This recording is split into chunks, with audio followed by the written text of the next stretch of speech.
Cum se usucă șosete la cuptor cu microunde? Se ia un șervețel, se așează în cuptorul cu microunde,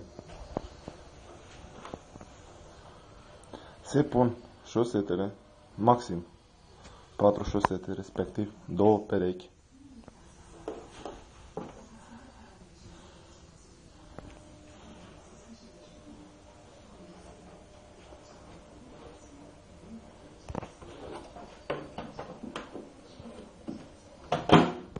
Se setează cuptorul cu microunde pe decongelare.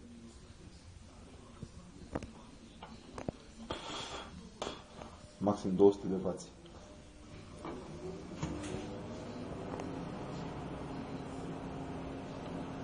Și se dă pe 1 minut. Maxim, pentru început. Dacă nu sunt șosetele de firmă, poate se topesc.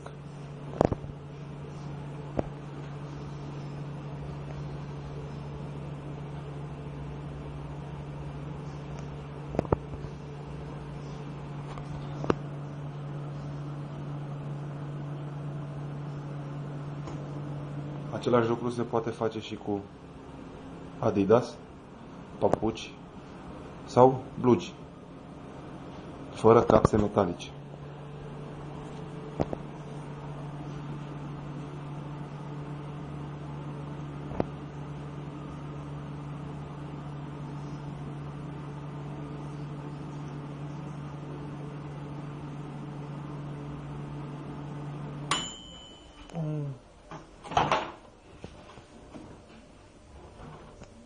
Și șosetele sunt aproape uscate. Se lasă 1 minut deschis, apoi se repetă operațiunea timp de 3 ori.